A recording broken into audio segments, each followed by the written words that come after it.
How are you? I hope you all students will be fine.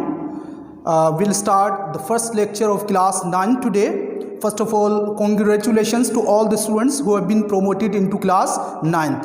So the first lecture will start, and the first lesson of class 9th is the last sermon of the Holy Prophet, peace be upon him. In this lesson, first of all, we'll study about the early life of Holy Prophet, peace be upon him, and then about his last Hajj sermon.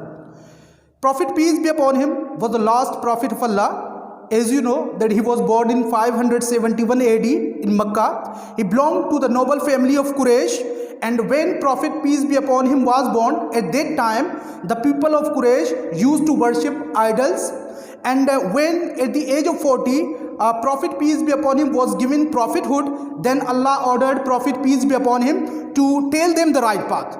So Prophet, peace be upon him, told the Quraysh that there's only one God. Do not worship any other God. There's only one God.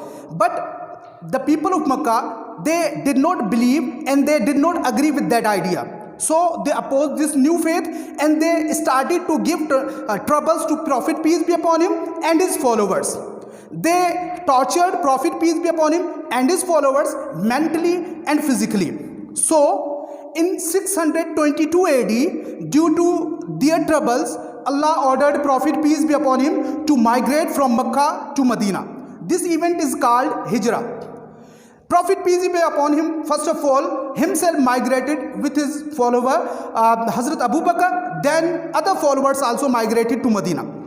جب پیغمبر صلی اللہ علیہ وسلم نے ہجرت کی، مکہ سے مدینہ ہجرت کی، تو سب سے پہلا جو کام کیا وہ نبی صلی اللہ علیہ وسلم نے یہ کیا کہ وہاں پر جا کے، مدینہ میں جا کے پیغمبر صلی اللہ علیہ وسلم نے ایک اسلامی معاشرے کا قیام کیا. انہوں نے کیا کیا اس اسلامی معاشرے کے؟ انہوں نے 3 اصول رکھے، 3 قوانین بتائے. پہلا قانون کیا تھا کہ اللہ ایک ہے، اللہ کے سوا کسی کی عبادت نہیں کرنی. there is no God except Allah. دوسرا، all the Muslims are brothers. یعنی جو مکہ سے آئے تھے وہ اور مدینے میں رہنے والے وہ سارے لوگ آپس میں بھائی بھائی ہیں، اور ان کو پریکٹیکلی طور پر بالکل بھائی بھائی بنا دیا. ایک انصار کو، ایک مہاجر کو، دونوں کو آپس میں بھائی بھائی بنا دیا. کیونکہ وہاں سے جو لوگ مہاجرین جو تھے، جو مکہ سے آئے تھے، اپنا گھر بار، اپنے خاندان والے، اپنا اولاد سب کچھ چھوڑ کے وہاں پر پہنچے تھے. تو پیغمبر صلی اللہ علیہ وسلم نے ان کو یہ حکم دیا کہ آپس میں آپ نے بھائی بھائی بن کر رہنا ہے اور بالکل بھائیوں کی طرح زندگی گزارنی ہے. اس کے بعد پیغمبر صلی اللہ علیہ وسلم نے 10 ہجرہ میں، in the 10th year of ہجرہ، Prophet, peace be upon him, went to perform حج. پیغمبر صلی اللہ علیہ وسلم حج ادا کرنے گئے. اس حج کے موقع پر نبی صلی اللہ علیہ وسلم نے حج کا جو خطبہ دیا اسے کہتے ہیں the last sermon of the Holy Prophet, peace be upon him. پیغمبر صلی اللہ علیہ وسلم نے وہ عرفات کی پہاڑی پہ جب اپنا خطبہ شروع کیا، سب سے پہلے اللہ کا پیغام انہوں نے بتایا. کون سا پیغام؟ وہی پیغام جس پر ہمارا یقین ہے کہ there is no any God except Allah. اللہ کے سوا کوئی معبود نہیں. and I am means Muhammad, peace be upon him, is his last prophet. کہ میں اللہ کا آخری نبی ہوں. اللہ، پہلی بات اللہ پر ایمان، یعنی اللہ کے سوا کسی کو خدا نہیں ماننا، کسی پر یقین نہیں کرنا، کسی سے نہیں مانگنا. دوسرا، میں محمد صلی اللہ علیہ وسلم اللہ کا آخری نبی ہوں. اس کے بعد انہوں نے کہا کہ سارے مسلمان ایک دوسرے کے بھائی بھائی ہیں. Prophet, peace be upon him, started his address, started his sermon with the verse of Holy Quran. He quoted, he says that, "O people, Allah says, I have created you from a male and female and made you into tribes and families so that you can be identified."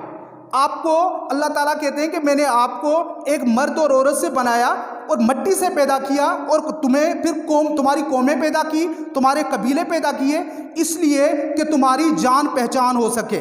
اور کوئی وجہ نہیں تھی، وجہ یہی تھی کہ تم پہچانے جا سکو.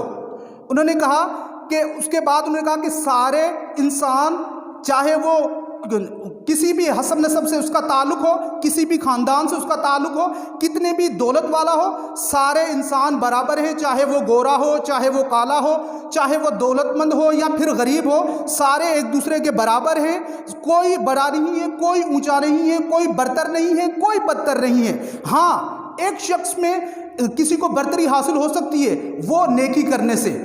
اگر کوئی زیادہ نیکی کرتا ہے تو اللہ کی نظر میں وہ زیادہ پھر برتر ہے اور اللہ کی نظر میں وہ زیادہ پھر حقدار ہے اچھے اعمال کا. لیکن اس کے علاوہ اگر کوئی یہ دعویٰ کرتا ہے کہ میں ذات پات کے حساب سے، قومیت کے حساب سے، پیسے کے حساب سے یا کسی بھی نسبت سے اگر وہ بولتا ہے کہ میں اونچا ہوں، باقی سارے مجھ سے بدتر ہیں، تو پیغمبر صلی اللہ علیہ وآلہ وسلم نے کلیئرلی طور پر کہہ دیا کہ اگر کوئی ایسا دعویٰ کرتا ہے تو وہ بالکل اس کا وہ دعویٰ بالکل جھوٹا ہے.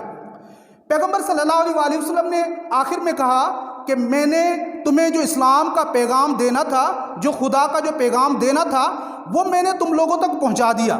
وہ میں نے تم لوگوں تک جو بھی پہنچانا تھا، اللہ تعالیٰ نے میری جو بھی ذمہ داری لگائی تھی وہ میں نے مکمل طور پر ادا کر دی ہے. اب آپ کا کام ہے ان پر عمل کرنا.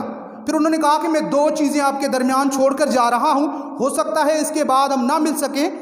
2 چیزیں آپ کے درمیان چھوڑ کر جا رہا ہوں. ایک قرآن پاک، یعنی اگر آپ نے جو بھی گائیڈنس لینی ہے وہ قرآن پاک سے لینی ہے، اور دوسری میری سنت، یعنی جو پیغمبر صلی اللہ علیہ وآلہ وسلم نے جو بھی کام کیے جو ہمیں احادیث سے ملتے ہیں، قرآن اور احادیث.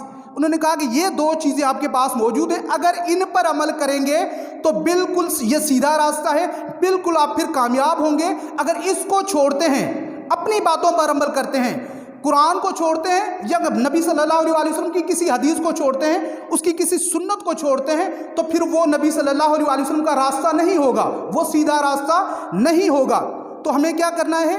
اب آخر میں ہمیں کیا کرنا ہے کہ قرآن پاک کو پڑھنا ہے اور قرآن پاک پر پڑھ کر اس پر عمل کرنا ہے، اور ہمیں احادیث میں دیکھنا ہے کہ نبی صلی اللہ علیہ وآلہ وسلم نے جو کام کیے یا جس بات کا حکم دیا وہ ہمیں کرنے ہیں، جس بات کا حکم نہیں دیا، جس بات سے منع کیا تو ہمیں بالکل ان کی طرف نہیں جانا ہے. اب آپ کو میں آخر میں کچھ ہوم ورک دینا چاہوں گا. First of all you have to read out the lesson completely, and second you have to find out the words meaning. The words which you find difficult, you have to find out their meanings from dictionary, and you have to read out completely your lesson, and then you have to write a short note. آپ نے پورے lesson کا ایک short note لکھنا ہے، اور وہ اپنے الفاظ میں، چاہے وہ 10 لائن کا ہو، 15 لائن کا ہو، 20 لائن کا ہو، جتنا بھی ہو سکتا ہے، وہ الفاظ میننگ بھی آپ نے تلاش کرنے ہیں، وہ بھی لکھنے ہیں، اور شارٹ نوٹ آپ نے لکھ کے پھر آفس میں جمع کرا کے جانا ہے. Thank you very much.